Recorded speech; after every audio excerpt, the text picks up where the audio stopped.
I really think that as a society, we're kind of inept at dealing with grief and mental health struggles in general. Like, nothing we're taught formally helps us to understand it or navigate it. And I know, like, our attempts at conversations, they just fall short sometimes because we're just not equipped. We don't have the language. We're not comfortable having these ugly and difficult parts of our humanity just out there in the room with us. My name is Halina and this is the A Sonic Hug podcast. Over the coming months and episodes, you will hear the voices of people from different walks of life who deal, experience and battle mental health issues. Rachael and I know each other through her wonderful partner and mutual friends. I started to pick up on a struggle and indeed passion for mental health subjects through things she was posting online and saying in person. I never wanted to bring it up, so when I finally did take the step and Rachael opened up, I was floored by how much she had to experience in such a short time. 2 accounts of grief, including a traumatic accident and so much to unpack. This is Rachael's story.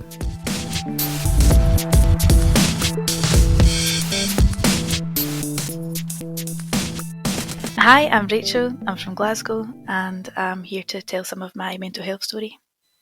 I've experienced panic and anxiety, PTSD or post-traumatic stress disorder, intrusive thoughts and memory loss and grief. Growing up, I look back and think that I had, a good childhood. Was mostly happy, very loving parents, and I think that it's only recently that I've realised that it wasn't picture perfect. I have a lot of things to be grateful for about the way that I grew up, but I've been in therapy recently after my dad died, and I've been sort of coming to terms with a lot of things about our relationship and what I experienced with him when I was really young and how that affected me as I've grown up. I think if I begin when my brother passed away, he died in a car accident that we were in together in 2008. I have really patchy memories of the day that he died and of what came next, but I do think that's where I first started to become impacted by difficulties with mental health. I think at the time that he died, my senses were really, shot from being in the crash. And I know the way that I remember being told that he died wasn't exactly the reality, but I know that mentally and emotionally that just broke me apart. I don't have any recollection of it. We were just together in his car. We were driving from my mum's house to my dad's house on an actually beautiful day. It was a bank holiday in May. And so I remember some little shards of that day, but really I don't have any recollection of what happened to us. My brother Johnny, he was like my best friend. He was my favourite person in the whole world, the closest person to me, and I just loved him so much. And I really didn't want to go through life without him. I didn't want to still be here when he was gone. I wanted to change it, and actually I really wished so hard that if one of us had to go, then it would have been me that had died.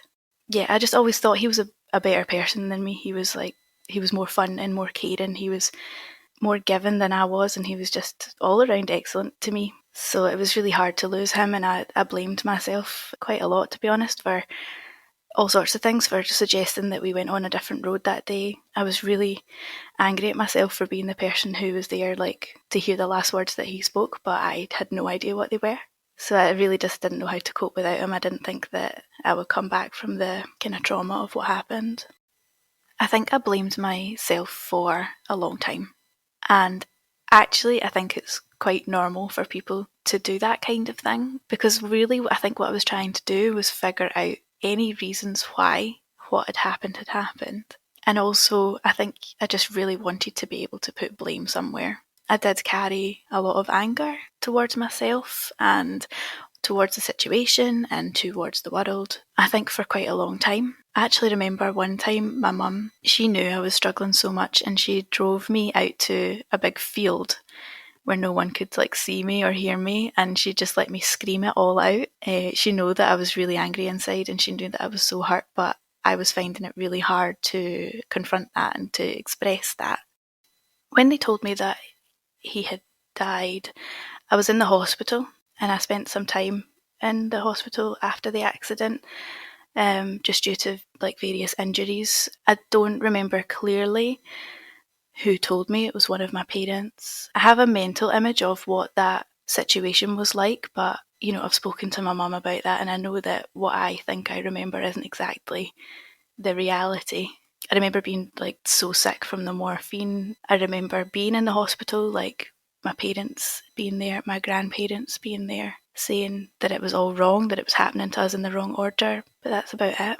I got discharged and got home to my mum's house, and I just shut myself away in my room. And I know that my dad would visit and my mum was always there, and our house was so full of flowers and so full of people who came to be with my mum. But in terms of my relationships with people, I just felt so separate from everything. I do know people came to sit beside me, and I just like lay there in my bed. I couldn't connect with anybody then. I couldn't connect with myself even. I just like stayed upstairs sleeping, or listening to music. I would play the same albums over and over again. Do some like little things like did some colouring in and matching like lyrics to pictures in these kids' books. I just couldn't do anything more than that. And there was times where like I couldn't even really look at my mum, even though she was there helping me, even though she was going through something that was absolutely awful at the same time.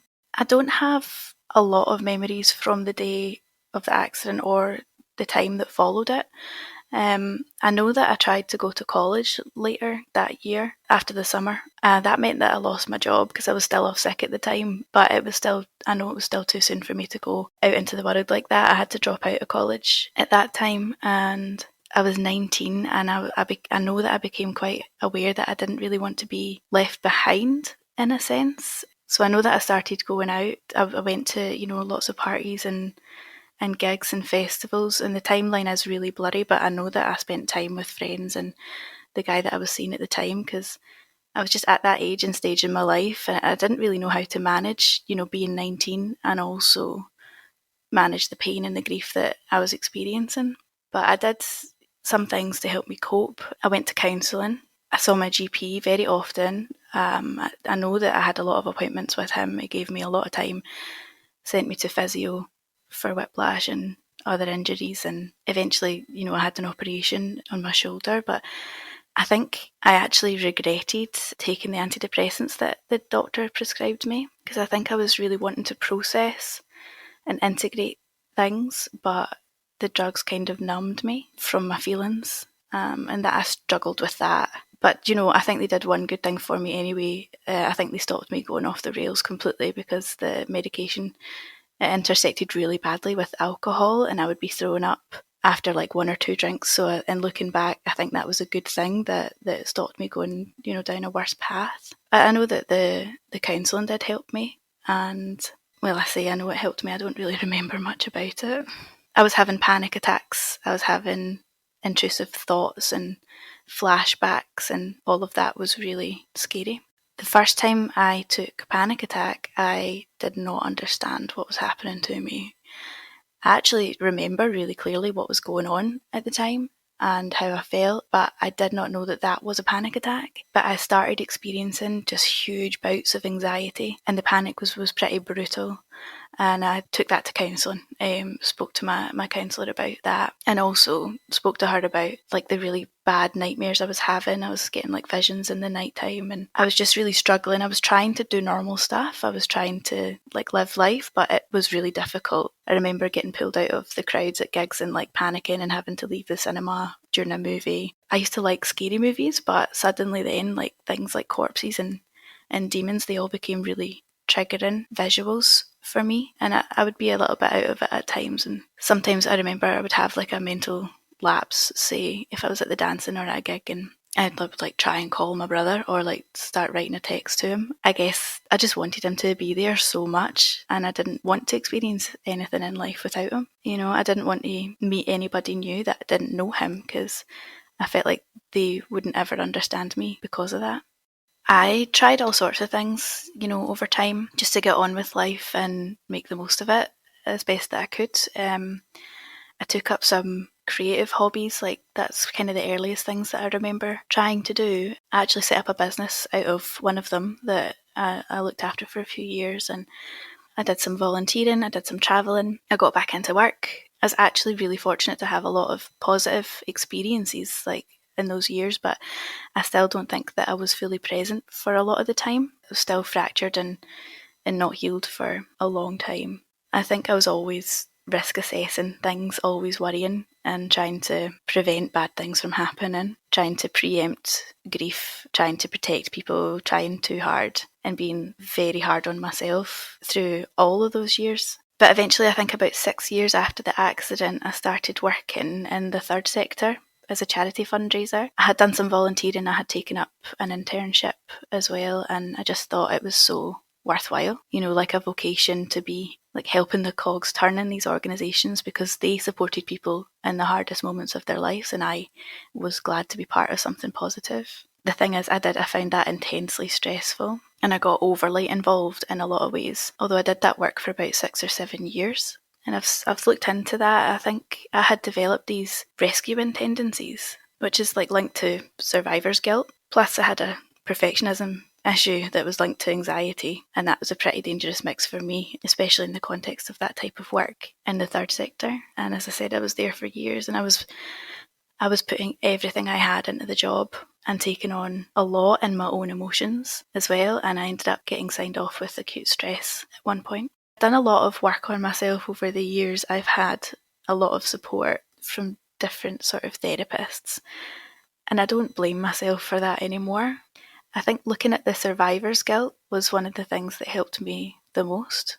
When I was working and I was experiencing quite acute stress, I started having reflexology treatments to help me with that. But that opened up a lot of things emotionally for me that I didn't realise I needed help with. But thankfully, my reflexologist is also a hypnotherapist and a coach.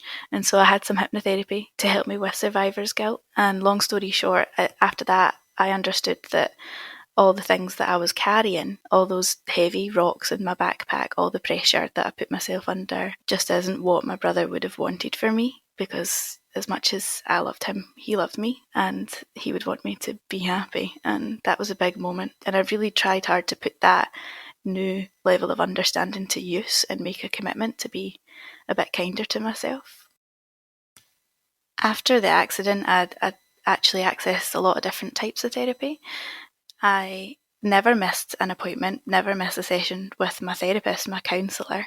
I think I wanted to do well and sort of be good at getting better. One of the things that really helped me was going for shiatsu appointments. And that's a really incredible therapy, a type of bodywork that it was amazingly beneficial for me.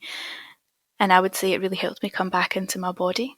My mum had recommended that I have shiatsu therapy, and I think it's because she knew that I was so disconnected from myself, and she knew that there were still parts of me that were like left out there on the road where we had crashed. I was really finding it hard to reclaim parts of myself, and shiatsu was one of those really grounding experiences that made a lot of space for me and really helped me to kind of come back into my body. And it wasn't until years later that I found reflexology. But for me, that was not only relaxing, it was also really enlightening. My reflexologist is absolutely incredible. She's so well trained and so knowledgeable, and she helped me to understand things about my own self, my body, my energy, and how I was being affected by the stress in the workplace at the time, but then also just open up to the possibility of taking care of myself a lot better and understanding that that's not a bad thing and it's not something that I'm not worthy of. And I think that the combination over the years of these different types of therapy have really been so helpful. At one point along the road, I remember I had a really horrible, really vivid dream that all the men in my family were dead. And that really affected me. But it actually came to fruition last year when my dad died pretty suddenly. So he was in hospital this time last year with serious health concerns, and I was up visiting him every night after work. But he got sent home from the Royal when COVID hit, and then I wasn't allowed to visit him anymore because he was shielding and I was still working. It got worse and he was taken back into hospital and he died really suddenly of what they said was probably a pulmonary embolism. And I was really in shock at that moment, and we weren't very close at the time. Our relationship was pretty strained. I was really struggling with that, but I was trying to be there for him and to be a good daughter, but honestly I was finding it hard. But when it happened and he died, I got called up to the hospital and I got piled up with the PPE and I got taken into his wee hospital room to see him. And I don't really know how to describe that, but I was just 100% there. I spent some time with him while it all sank in, and I could just feel my body absolutely flooding with adrenaline. And then from that point, as his next of kin, I had all the things to do, all the calls and all the letters, all the arrangements to make. I just became so pragmatic about it. I kept telling myself that's the way my dad was. Pragmatic. I pushed on, I organised and took care of everything and tried to stay in control. I had a few really big cries, and thankfully I had support from my mum and my partner throughout all of it, and I don't know where I would be without either of them. But I missed my brother so intensely when my dad passed away. I always do miss him whenever the big things happen in life. I missed having my foxhole buddy. Because when we were kids and things were rough at home, we were always there for each other. But I pushed on without him because I had to.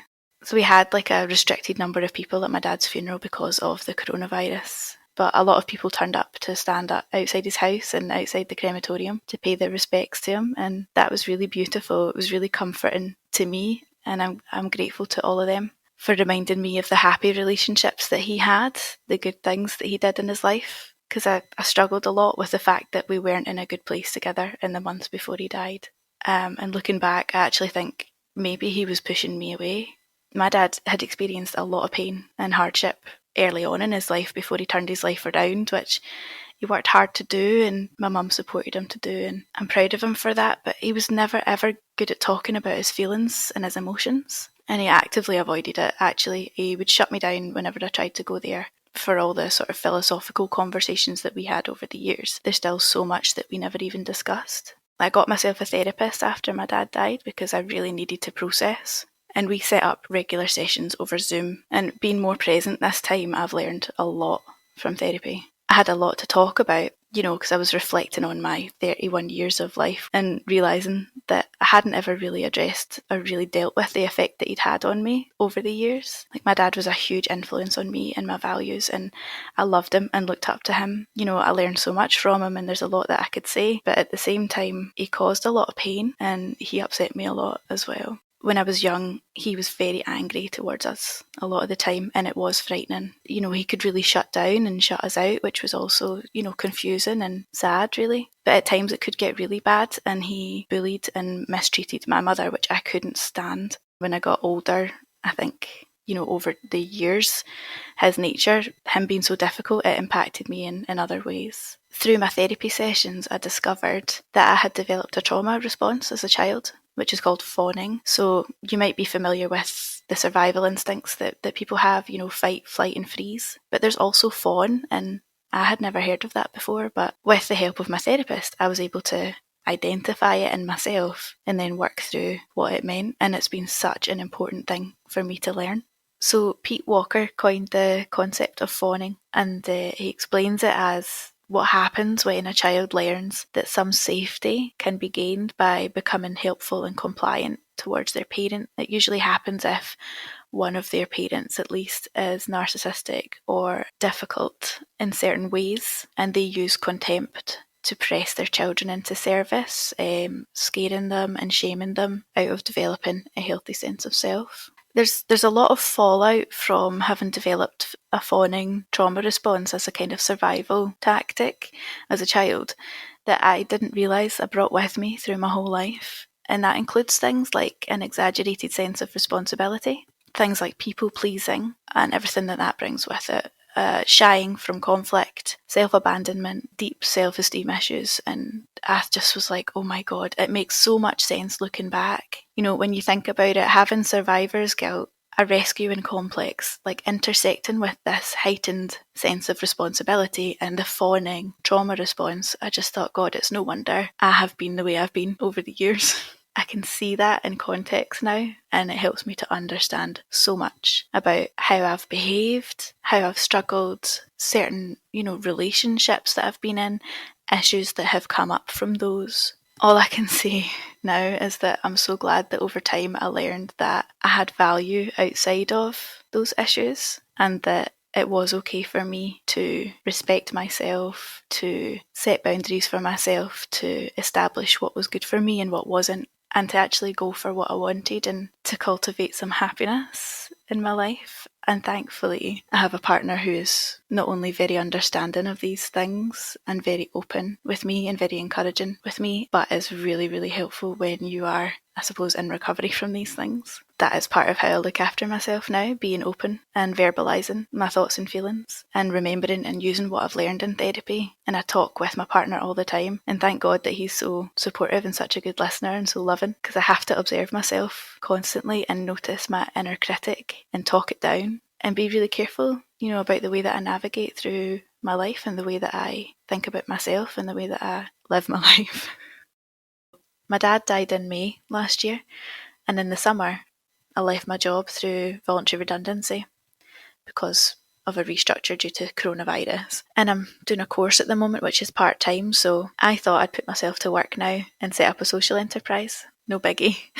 I thought I'll sell my dad's record collection and use the money to help make mental health support accessible to people. Something to engage the community and open up conversations and normalise the issues that so many of us face. And that was a huge undertaking. I put so much effort and energy into it. I did all the paperwork to set it up. I got people involved, and I was just about to sign a lease on a premises down the road from me and plan a launch for it when this most recent lockdown came into effect. It just, slammed the brakes on everything. And that was a big moment for me because I felt all the momentum just expire just like that. Like the enthusiasm, the energy, the vision for it, gone, just vanished. And it makes sense to me now, but it was really frustrating at the time. That adrenaline had run out. I had exhausted myself. When I was taking care of everything I had to do for my dad, I remember thinking that I'd probably really feel it after I had no more tasks to do. And so that goes some way to explaining why I would just launch myself right into this huge project. So I realised then, just this month, reluctantly, that I actually needed to take a break, which is what I'm doing just now. Although looking back, I think it was partially down to me just being in denial about my grief and maybe being really reluctant to actually be grieving again. I know that that is what I need to do. I still believe in the concept of what I came up with. I do think that it's important, and it's something that I will circle back to when I've built myself back up again. Making mental health support accessible is something that I really passionately want to address. I really want to help with. But I also know at this moment I need to take a step back and realise that there are limits to what I can do. And also, that old saying, it's so true, you can't pour from an empty cup. What help would I be to anybody else at this point in time? I really think that as a society, we're kind of inept at dealing with grief and mental health struggles in general. Nothing we're taught formally helps us to understand it or navigate it. And I know, our attempts at conversations, they just fall short sometimes because we're just not equipped. We don't have the language. We're not comfortable having these ugly and difficult parts of our humanity just out there in the room with us, even with our close friends, even with people that care about us. But it is so important that we keep trying and keep learning. And I think that by sharing, we can help each other get better at this. That's why I'm trying to be so candid about it. Humans have this innate need to feel loved and accepted. But the things that you experience in your mind when you're dealing with mental health struggles, they can lead you to convince yourself that you're not worthy of those things. You're not lovable. You're not acceptable. And that's hard. And when I have those feelings, I just say, look, some difficult things will happen to you in life. It's important to recognise they're not your fault. But I also tell myself it's your responsibility to get yourself well again, or to get yourself through it, or to just live your life. And about grief specifically, I'd say, it's true that healing process is not linear, and you can feel completely awful and think that you're never going to get through it. And you can get so stuck, but over time and with help, it can change. And also, it's important to know that if you're doing okay at one point, it doesn't mean that you're a cold-hearted person. It doesn't mean that you're unfeeling or that you don't care. You will fluctuate, and there's a hell of a lot to go through psychologically, and I've realised some things about it might surprise you. But each experience of grief is unique. And I reckon that grief isn't something that you have to conquer. It's something that you have to process and integrate and transmute back into life again. And it doesn't leave you, because for the rest of your life, you'll be having experiences where that person's missing. And that's hard, and grieving people who are dealing with trauma, People who are dealing with other mental health problems need care and support. They need understanding. But the cost of getting professional help can be so prohibitive. Like, it is really worth it, and it is so essential, because there are some things we just couldn't possibly land on ourselves. But not everyone's able to find that cash, which is a nightmare. When the NHS waiting lists are so long, damage can deepen the longer things go unaddressed. I'm studying to become a counsellor, which is something that I always wanted to do. Right now I'm halfway through my first year, and I'm hoping to qualify in 3.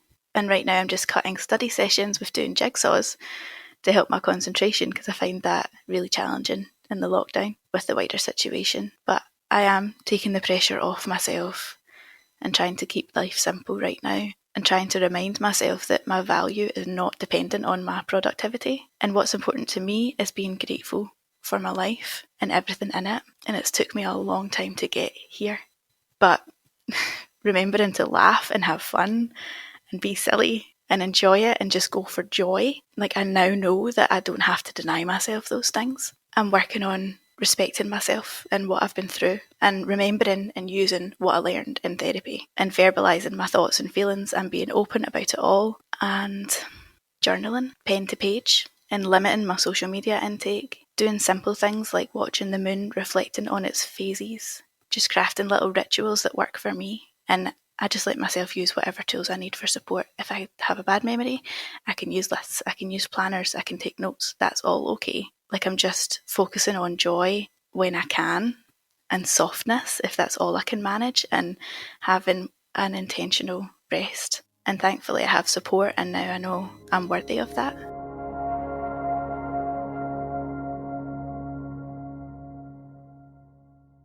That was Rachael's story. For many people, there is a timeline in terms of age where we enter and leave the earth. Naturally, we would expect or imagine that those older in age would pass first. With Rachael and her grief, the timelines have reversed, and experiencing the death of her brother before her father, but then having to live through both of these deaths will be hard for many to understand, not least for Rachael to process.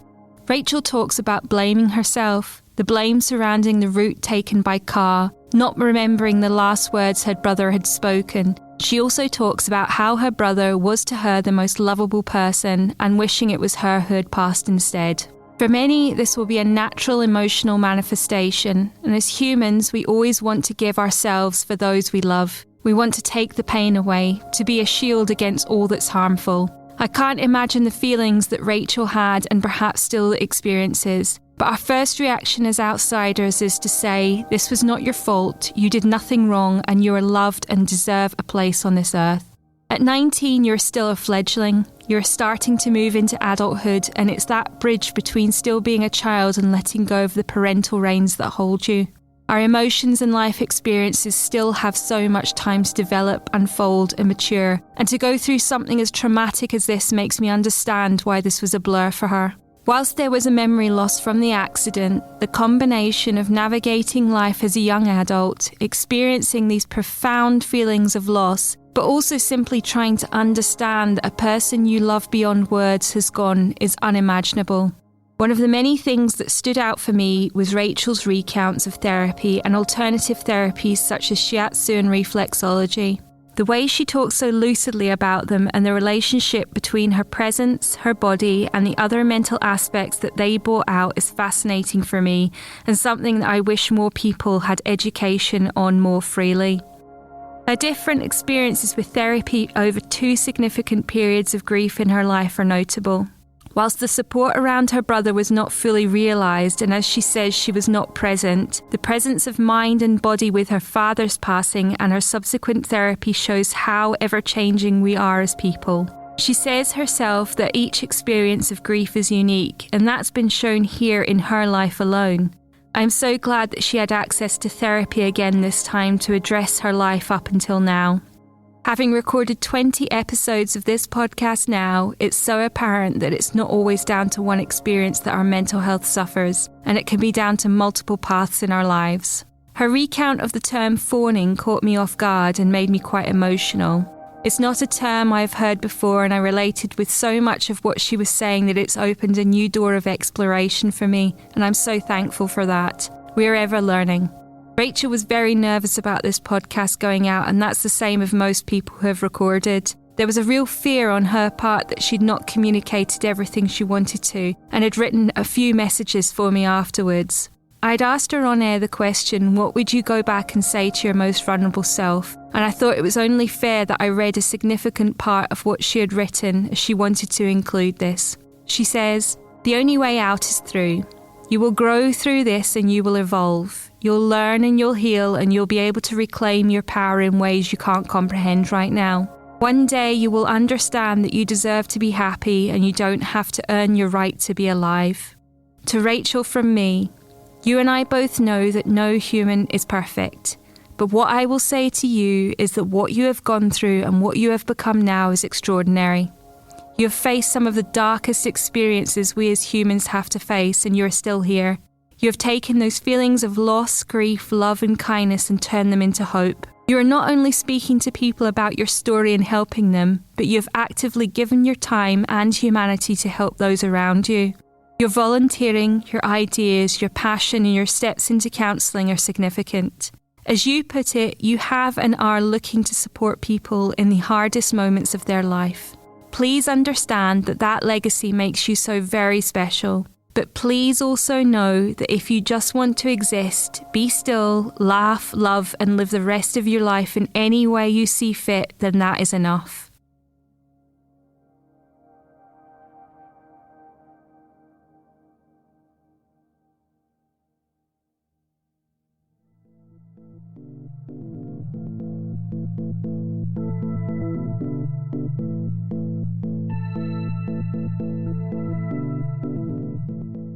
If you have experienced or experiencing anything described in this episode, you will find support information in the text with this podcast.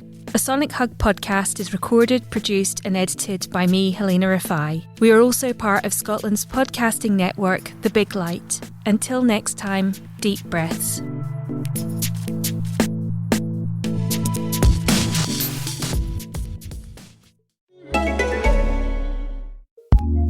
Acast powers the world's best podcasts. Here's a new season we recommend. I'm Vanessa Zoltan. I am a Jewish atheist non-denominational chaplain. And I'm Matt Potts, and I am a professor at Harvard Divinity School. And we co-host the podcast Harry Potter and the Sacred Text, which is a week-by-week read-through of the Harry Potter books, where we treat those books as if they were sacred texts. And I know what you're thinking, that sounds weird, and I'm here to confirm your suspicions. It is weird, but it does somehow work. By considering these texts deeply on a week-to-week basis, we are able to consider things like how to love ourselves better and how to love each other better. And this is a great time to join the podcast because we've just finished the series and we're starting over with Book 1, Chapter 1. Listen to the show on the Acast app or wherever you get your podcasts. New episodes drop on Thursdays. Acast recommends.